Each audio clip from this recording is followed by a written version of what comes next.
So in honor of Emily Henry releasing a new book this month, or last month, called Funny Story. If you guys don't know, Emily Henry is a predominantly romance writer.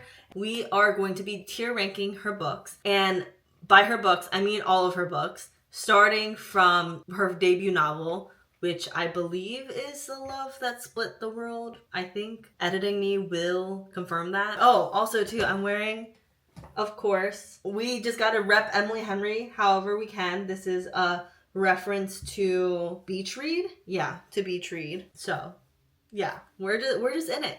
I always say that I would literally read anything Emily Henry writes, like literally even her grocery list, which by the way is her newsletter name. So if you do want to read her grocery list, aka her newsletter, she does have that. But literally, I love her writing style. She's so funny. She's so quippy. She's really good at writing, not just like romance, because a lot of romances just don't jive with me very well. But it's just, I don't know, something about her writing, especially in her newer releases, just feel very much like a bridge between literary fiction and romance books. So I really appreciate that. So we are going to be going through all of her books, tier ranking them. I'm gonna change this one to D and F only because I don't think anything will reach a D just looking at this list. And also too, I did DNF one of the books, so I do have to include that. And I don't want to rank it a bad rating. The reason why I DNF'd the book is not because it was a bad book. So for that reason, I'm gonna do D for DNF. And we're gonna start it off strong, I guess, with Beach Read. So Beach Read was actually the first book I've ever read, ever, by Emily Henry back when it first released.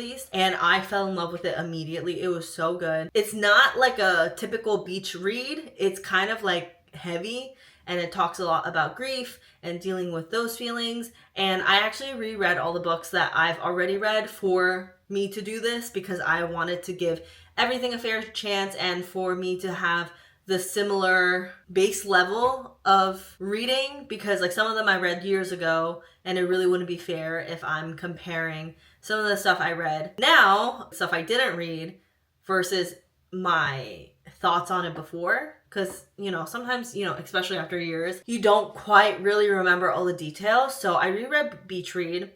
It didn't give me the same exact feelings, but it was pretty similar. So for that reason, I'm going to have to put an S tier. I don't make the rules. I loved it when I first read it. I still love it rereading it, and I probably will continue to love it as I keep rereading it. It was really cool to reread it and just be able to annotate it again, because at the time I didn't have the physical book, I don't think, so I wasn't able to annotate it. So being able to annotate it this time around, because I know I love the book, was pretty cool. I liked it. I think the main guy in this is Gus. Yeah, Augustus. So yeah, I really like Augustus. I really like January. So for that reason, it is going to be S tier. I was rooting for the couple. It was written well. It was talking about topics that weren't just surface level stuff. So yeah, pretty solid book. Highly recommend.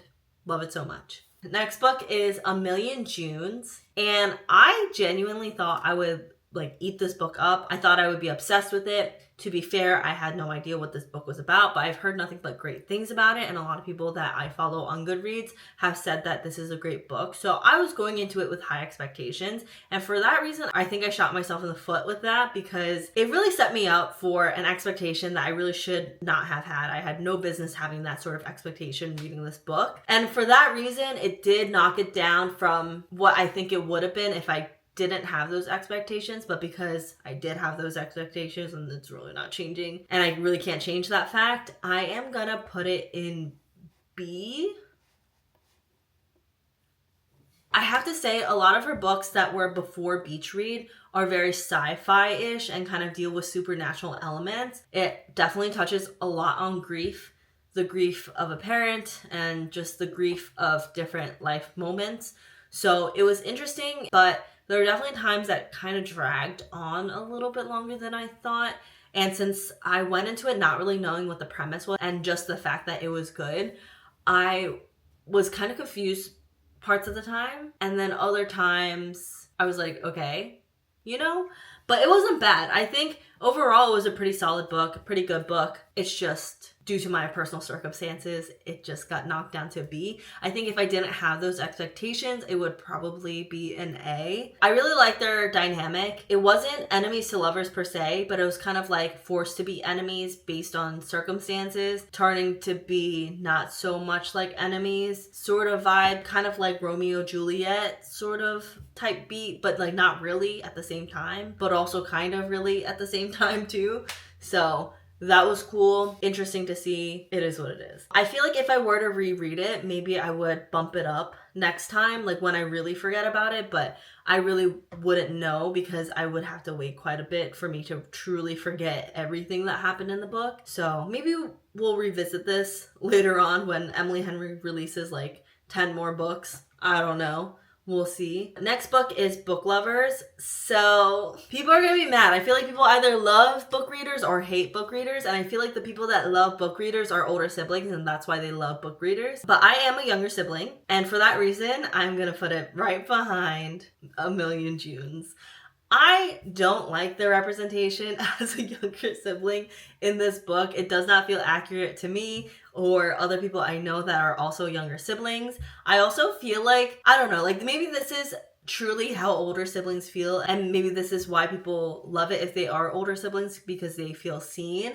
But I just feel like, I don't know, I was kind of getting annoyed with Nora. I didn't really like, I don't even remember his name. I didn't really like Charlie. I just really wasn't rooting for either of them. So I think that's why I just did not enjoy it as much. It wasn't my least favorite Emily Henry book, but it wasn't my favorite. So sorry, not sorry. Next one is Funny Story. And I am so sorry. Actually, let me save Funny Story for last because that is the newest book and I kind of want to talk about it a little bit more because that's the last one that I just read, so it's the most fresh in my brain. So we're gonna go to Happy Place instead. Happy Place is one of my more favorite books, I would say, but there are definitely certain aspects of it that I'm kind of like, you know, so for that reason, I'm gonna put it in a solid A. It's good. It's a good book. I really like the dynamics of the friend group and adding that part like to be part of the subplot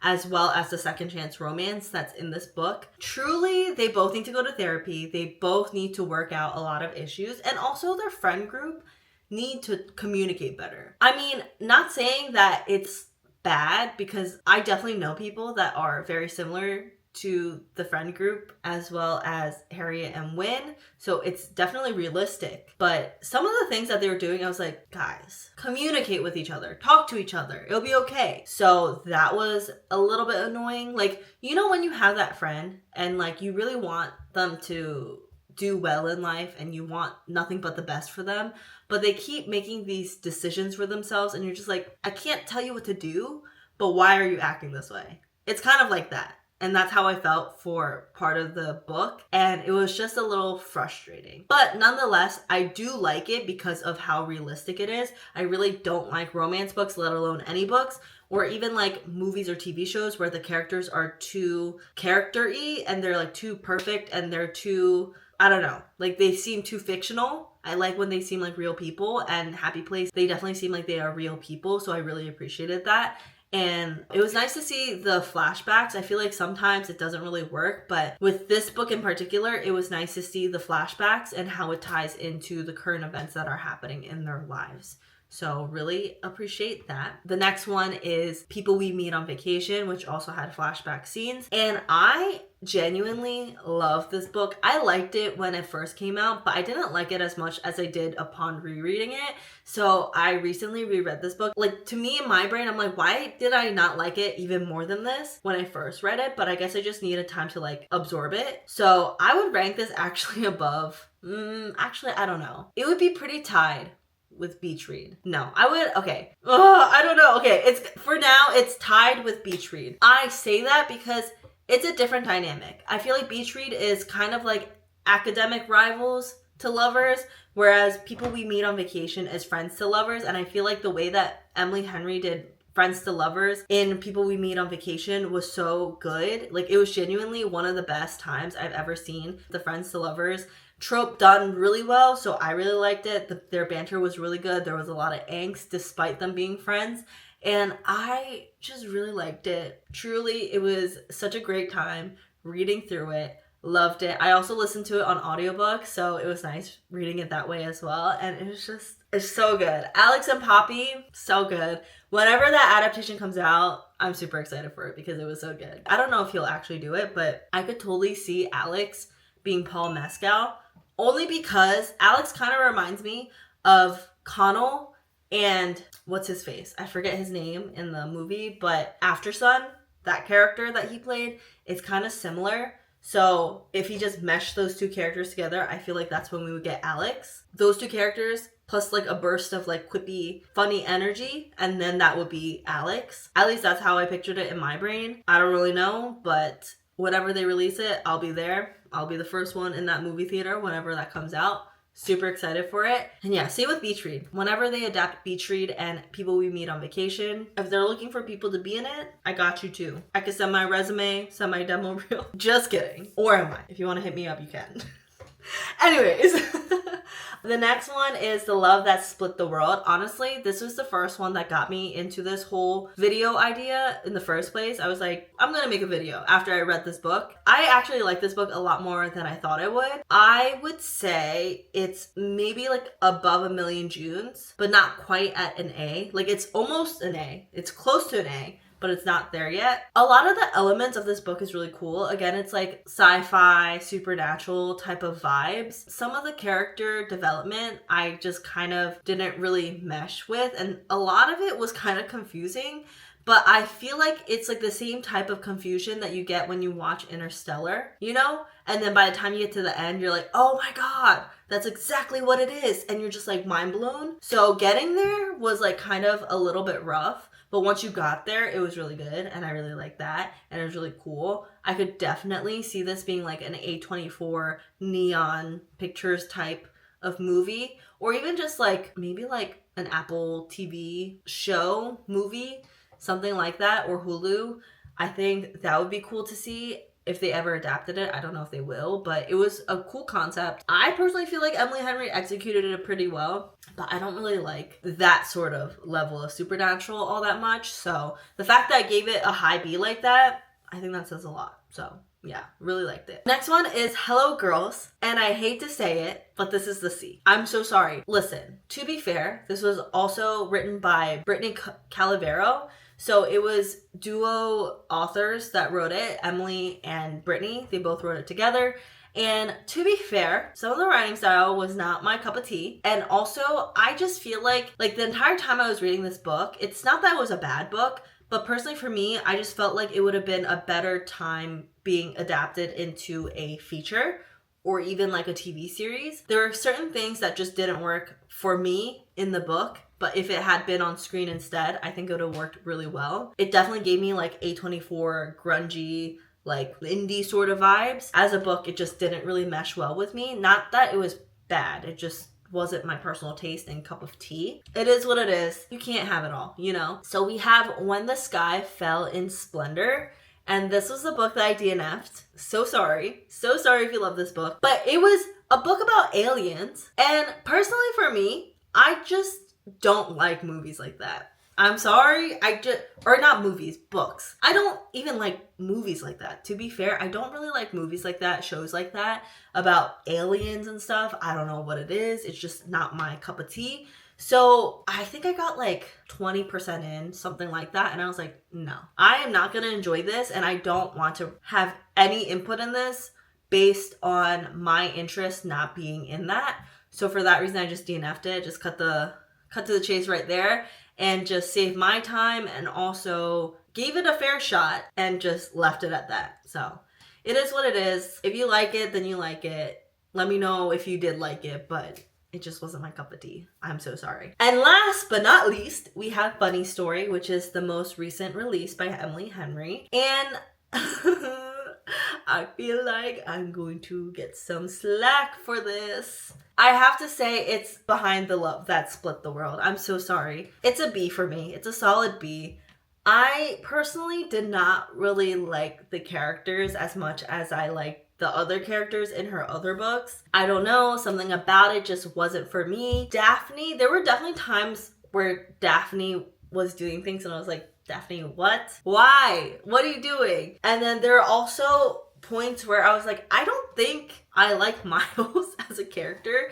Like, there's nothing wrong with Miles, but I feel like Miles just read too neutral for me, and I personally think I like polarizing characters, or like characters with more motivations behind what they do. And Miles just kind of felt like a pushover, no offense. Daphne also kind of felt like a pushover, no offense. And two pushovers together just kind of didn't do it for me. There's nothing wrong with it per se. I think there were definitely moments in it that like felt like it had the angst that people would probably want to see, and there were definitely cute moments that people would want to see, but personally for me, it just wasn't for me, and for that reason alone, it is a solid B. I'm so sorry. I'm so sorry if you love the book. It just wasn't for me. I'm sorry. I'm sorry.